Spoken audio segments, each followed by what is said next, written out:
Boker Tov à tous, on arrive à Parashat Chai Sarah. Et donc principalement dans cette paracha, on va parler de la mort de Sarah Imenou.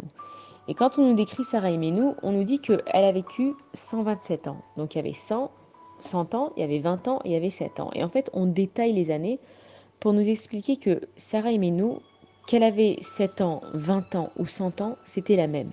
Elle avait toujours cette humeur constante, pas comme certaines personnes qui peuvent avoir des sauts d'humeur, et puis des fois on se lève, on est de bonne humeur, et un jour on s'est levé du pied droit, et un jour on s'est levé du pied gauche. Et on nous explique que Sarah Imenou, elle était constante dans sa avodat Hashem et dans sa bonne humeur. Et que Avram Avinu, qui était donc le père de toutes les nations, qui a découvert qui était Akadosh Baruch Hu, on dit que jusqu'à Avram Avinu, personne n'avait vraiment parlé ouvertement de Akadosh Baruch Hu. Et donc, si Avram Avinu, il a pu devenir qui il était, c'est grâce à Sarah, sa femme, qui assurait ses arrières. Et on nous donne un exemple de ligne de conduite, comment une femme, elle doit être, que si un mari, il a besoin de s'épanouir, il faut que la femme, elle soit derrière lui, et que, évidemment, une femme aussi a besoin de s'épanouir, et que le mari doit être là pour elle. Ensuite, on nous dit que la paracha d'avant, il y avait la Akedat Yitzhak, le sacrifice de Yitzhak. Et le Satan, comme il n'a pas pu avoir Abraham, comme il n'a pas pu avoir Yitzhak, il s'est dit, je vais aller voir Sarah. Et donc il va voir Sarah, et il lui raconte l'histoire. Il lui dit, tu sais, ton mari, il est parti sacrifier ton fils, etc. Et en fait, Abraham, il n'avait pas prévenu Sarah. Et donc Sarah Imenou, c'était Sarah Imenou, c'était pas n'importe qui. Elle s'est dit, c'est peut-être possible. Si Abraham Avinu, il a décidé qu'il devait le faire, c'est qu'il devait le faire. Elle avait totale confiance en Abraham Avinu. Et qu'est-ce qu'il a fait le Satan? Il lui a montré l'image où il y avait Avram qui était en train de sacrifier Yitzhak. Et on dit qu'à ce moment-là, elle a hurlé le fait qu'elle a hurlé, elle est partie. Maintenant, ce qu'il faut comprendre, c'est que Sarah Imenou, elle avait une confiance infinie en Akadosh Baruch Hu. Avram Avinu aussi, il avait une confiance infinie en Akadosh Baruch Hu. Donc quand elle a vu cette image, Sarah, elle s'est pas dit, oh non, il va le sacrifier. Elle s'est dit, si Avram, il a décidé qu'il fallait sacrifier Yitzhak, il doit le faire. Mais ce sentiment-là, même qu'elle avait totalement confiance en Akadosh Baruch Hu et en son mari, Sarah Imenou, ça reste quand même une maman. Elle a eu ce cri-là qui a fait qu'elle est partie. Et donc ensuite, Avram, il rentre chez lui, tout content d'annoncer la bonne nouvelle à Sarah. Et tu sais pas, Sarah, Akadosh Baruch Hu, il m'a envoyé la dernière épreuve de sacrifier Yitzhak. Et finalement, ça s'est bien passé, etc. Et puis Avram, il rentre et il voit que Sarah, elle est partie. Et donc, à la place de lui annoncer une bonne nouvelle, il compose ce chant qu'on chante le vendredi soir et qu'on dit quand une femme, elle part après qu'elle ait fini sa mission ici, Eshet Raïl Milimtsa. Et donc Avram Avinu, il veut aller enterrer Sarah Imenou à la Marat Amarpela, là où il y a déjà Adam et Chava. Et donc, il arrive à la Marat Amarpela, et là-bas, il y avait Ephron le roi. Il lui dit à Avram Avinu, mais je te connais, je te fais confiance, tu es un sage, tu es un roi d'Israël, je te donne cet endroit-là. Maintenant, Avram Avinu, il connaît à qui il a affaire. Il lui dit non seulement que je vais te la payer, non seulement que nous allons écrire un contrat, mais en plus, je veux des témoins. Et on nous explique qu'il y a 3 endroits dans la terre d'Israël qui ont été achetés. C'est la Maharat Amarpela, qui a été achetée par Avram à Ephron. Il y a le Kever de Yosef Hatzadik Ashrem, qui a été acquis par Yaakov. Et il y a le Harabait, là où il y a le Kotel, qui a été acquis par David, qui a été acheté par David à Avrana. Et on voit que ces 3 endroits qu'on a payés, où il y a eu des contrats, et qu'on a payé de notre argent propre et où il y a eu des témoins aussi, ces 3 endroits-là, ils sont toujours jusqu'à aujourd'hui en conflit.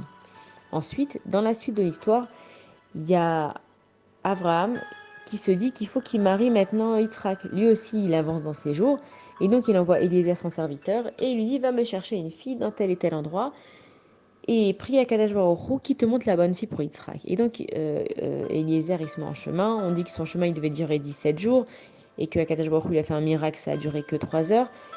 Et donc il arrive là-bas et il y a Rivka qui sort ce jour-là et plutôt que c'est elle qui prenne le seau pour chercher l'eau dans le puits, on dit que c'est l'eau qui est montée jusqu'à elle. Et donc Eliezer, il lui a dit, est-ce que je peux avoir de l'eau? Elle lui a dit, je vais te donner à boire à toi et à tes chameaux. De là, on apprend la Midata Chesed de Rivka, qui n'a pas ménagé ses efforts et qui a donné à manger aux chameaux de Eliezer. Et donc ensuite, Eliezer, il la ramène à la maison. Là, elle trouve Yitzhak. Yitzhak, il est en train de prier Mincha. Et d'ailleurs, on dit que c'est une grande ségoula. C'est bien de prendre sur soi de faire Mincha tous les jours pour trouver un zivoug, parce que c'est au moment de Mincha où Yitzhak, il a trouvé sa femme. Et donc, on apprend aussi une chose, c'est que Rivka, en fait, elle venait d'une famille qui n'était pas vraiment une famille essentielle, magnifique.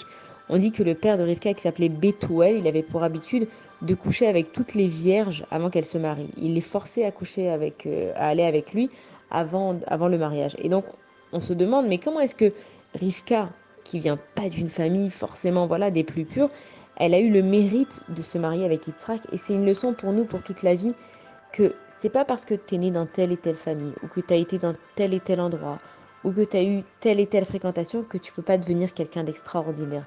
Si toi, tu décides de suivre le chemin d'Akadash Baruch Hu, tout peut s'ouvrir à toi.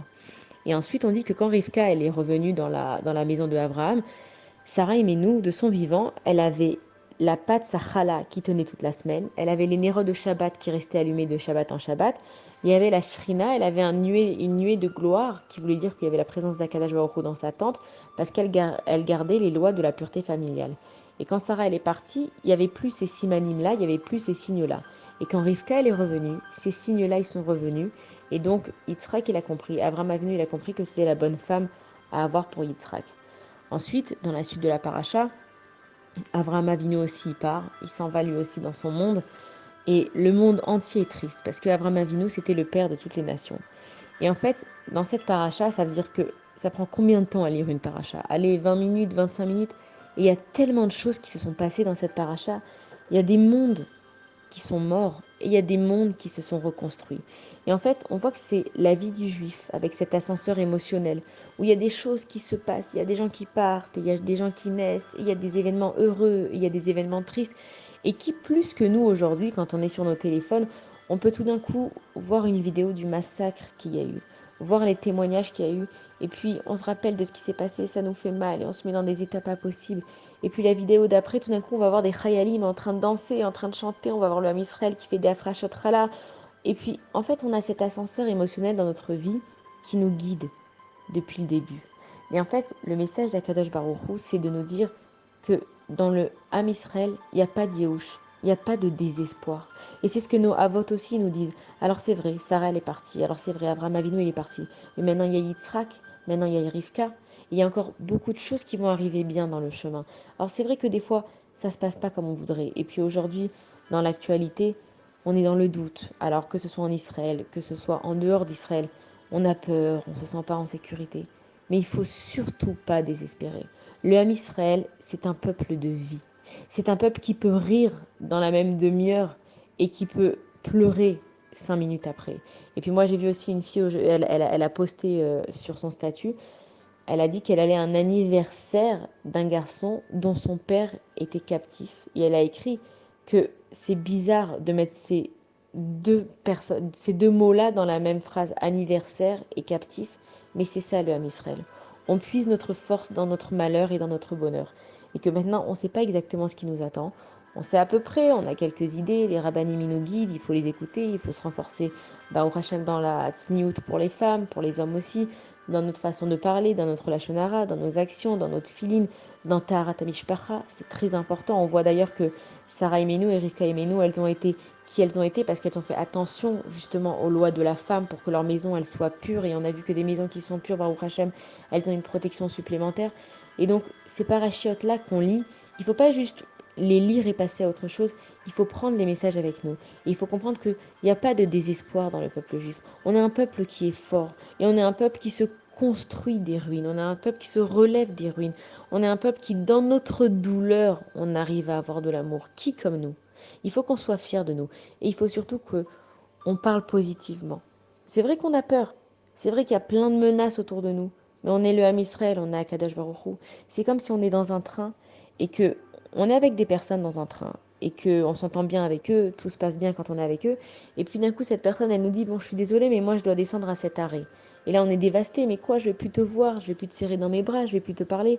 Et cette personne elle nous dit non écoute, je descends maintenant, mais tu vois la destination finale de ce train, je vais à la même destination finale, seulement c'est juste que moi maintenant je dois travailler ailleurs, et j'ai autre chose à faire. Alors on se sépare de cette personne, on lui dit au revoir. Mais il ne faut pas qu'on oublie que le conducteur du train, c'est Akadosh Baruch Hu. Alors c'est vrai que dans ce train, ça va remuer, il va y avoir des secousses, à un moment ça va s'arrêter, on va pas savoir quand est-ce qu'on va redémarrer. Et puis même il va y avoir des arrêts brusques, les valises elles vont nous tomber sur la tête, elles vont nous faire mal. Mais on est dans le train, on est avec Akadosh Baruch Hu. Et toutes les personnes qui sont descendues avant nous dans tous les autres arrêts, elles sont juste arrivées plus vite à la destination finale. C'est qu'un au revoir et on va les revoir ces personnes-là. Alors il faut qu'on garde espoir et qu'on se dise que même s'il y a des jours difficiles qui arrivent. On est le Ham Israël, on se serre les coudes, on s'envoie des mots gentils, on s'envoie des pensées positives, on s'encourage les uns les autres. Et une chose qui est aussi importante, c'est de mettre de la musique dans nos vies. La musique, ça, d'abord, ça a des propriétés spirituelles, parce qu'on sait que quand on donnait des sacrifices dans le Beth Amikdash, les Lévites, ils chantaient pour accompagner nos sacrifices. Il y a toujours eu cette notion de musique dans la religion juive. David Ameller, il jouait de la harpe, etc. Il faut qu'on accompagne nos vies de musique parce que ça nous fait du bien dans notre neshama à nous. Et donc, cette paracha maintenant, on va la prendre avec nous, avec tous les messages. En Yehush Baolam. Il n'y a pas de désespoir dans le monde. Ve En Yehush Be'am Israël. Et il n'y a pas de désespoir dans le Ham Israël. Alors, on se souhaite, Bezrat Hashem, une bonne semaine avec des bonnes nouvelles.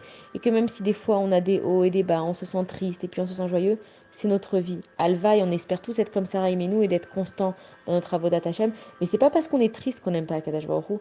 Et quand on est joyeux, vadaï qu'on aime Akadash Baruch Hu. Mais on peut aimer Akadash Baruch Hu dans toutes les choses qui nous arrivent. Même dans notre douleur, combien on a vu de femmes qui, qui disaient à Kadash Baruch Hu dans tout leur, de femmes, d'hommes, peu importe, qui disaient à Kadash Baruch Hu dans leur malheur, Hachem, je t'aime, merci de m'avoir fait revenir à ce moment-là. Combien de témoignages on a de gens qui sont passés par des scènes horribles et qui disent à Kadash Baruch Hu, merci de m'avoir réveillé. Donc Hachem, on peut le servir de toutes les façons possibles. Il faut juste qu'on se mette dans la tête que Hachem, il est là, qu'Hachem, il nous protège, qu'Hachem, ce qu'il fait, c'est sa justice à lui. Et que Bezrat Hachem, il y aura des bonnes nouvelles et qu'on est en route pour la Géoula. Shabbat Shalom à tous.